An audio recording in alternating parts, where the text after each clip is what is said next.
কৃত লাশ আছে বলে জানতে পারে। আজ সকালে সেলের একটি টিম এ বিষয়ে বিস্তারিত তথ্য সংগ্রহ করার জন্য শাহবাগ থানায় গমন করে এবং শাহবাগ থানার ওসি খালিদ মনসুর 6টি লাশ এখনো হিমাগারে আছে বলে এই তথ্য নিশ্চিত করে। লাশগুলো ঢাকা মেডিকেল কলেজের ফরেনসিক মর্গে আছে বলে তিনি জানান। বিশেষ সেল টিম ঢাকা মেডিকেল কলেজে ফরেনসিক মর্গে গিয়ে সরেজমিন লাশগুলো পরিদর্শন করে। লাশগুলোর প্রাপ্ত তথ্য নিম্নরূপ: অজ্ঞাতনামা পুরুষ, বয়স 20, অজ্ঞাতনামা পুরুষ, বয়স 25, অজ্ঞাতনামা পুরুষ, বয়স 22, অজ্ঞাতনামা মহিলা, বয়স 32, অজ্ঞাতনামা পুরুষ, বয়স 30, এনামুল, বয়স 25, অর্থাৎ একজনের নাম শনাক্ত করা গেছে। লাশগুলোর ময়নাতদন্ত করা হয়েছে।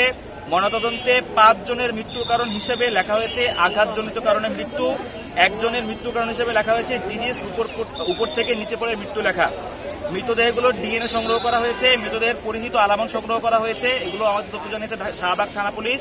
এই মুহূর্তে সবগুলো লাশ ঢাকা মেডিকেল কলেজের ফরেনসিক হিমাগারে রক্ষিত আছে।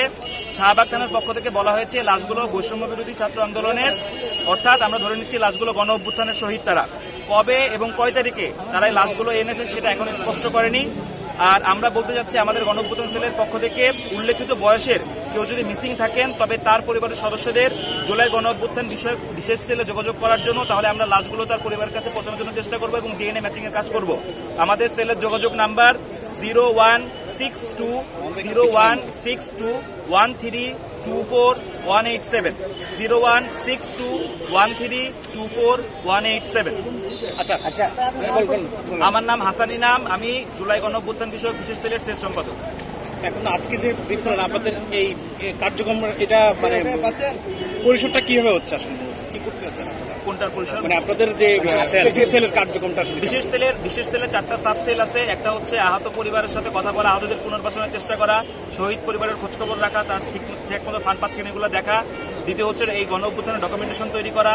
আর তৃতীয় কাজ হচ্ছে আমাদের এই গণ অভ্যুত্থানে যে সমস্ত মামলা হয়েছে সেই মামলার বিচার ঠিকঠাক মতো হচ্ছে কিনা ত্বরান্বিত করার জন্য কাজ করা, এবং চতুর্থত এই শহীদের স্মারক নির্মাণ করা, দেশব্যাপী মনুমেন্ট তৈরি করা। আমাদের 4টা সাব সেলে আমরা কাজ করছি।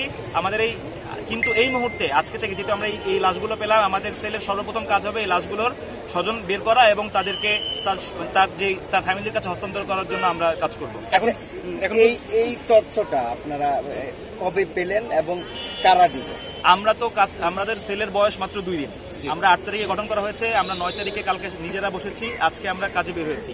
আমরা এটা শাহবাগ থানা থেকে পেয়েছি, যেরকম 6টা লাশ আছে। তারা বিভিন্নভাবে এটা বিভিন্ন থানায় খোঁজ করার চেষ্টা করেছে, কিন্তু 6 মাসে মানে আর কারো কানে কেন গেল না আমি জানি না। আমরা আমাদের অন্যান্য রুটিন ওয়ার্ক বাদ দিয়ে আমরা আজকে মানে একদম প্রায়োরিটি বেসিসে এই কাজটা করলাম এবং আমরা হচ্ছে মিডিয়ার সামনে এটা প্রকাশ করলাম। অন্যান্য হাসপাতালে তো আছে। সেলটা কি এই 6 জনের লাশ পরিবারের কাছে হস্তান্তর করার পরে কি বন্ধ করে দেবেন নাকি পরিচালনা করবে? গণ অভ্যুত্থান সেলের কাজ শুধু লাশ পরিচালনা না, গণ অভ্যুত্থান বাংলাদেশে চিরস্মরণীয় করার জন্য আমরা ডকুমেন্টেশন তৈরি, মনুমেন্ট তৈরি, শহীদ নিয়ে কাজ করা, আহত পরিবার নিয়ে কাজ করা। আমরা এই যতদিন বাংলাদেশ থাকবে ততদিন এই সেলের কাজ চলমান থাকবে। অন্যান্য যে হাসপাতালগুলো আছে সেখানে কি আপনারা গিয়েছেন কিনা? আমরা যাবো, আজ ঢাকা মেডিকেল গেলাম, আমরা অফিসিয়াল সবগুলো হাসপাতালে যাবো। এগুলো কি আপনারা নিজ উদ্যোগে আসার কারণে এই তথ্যটা পেলেন? জি, ওকে, থ্যাংক ইউ।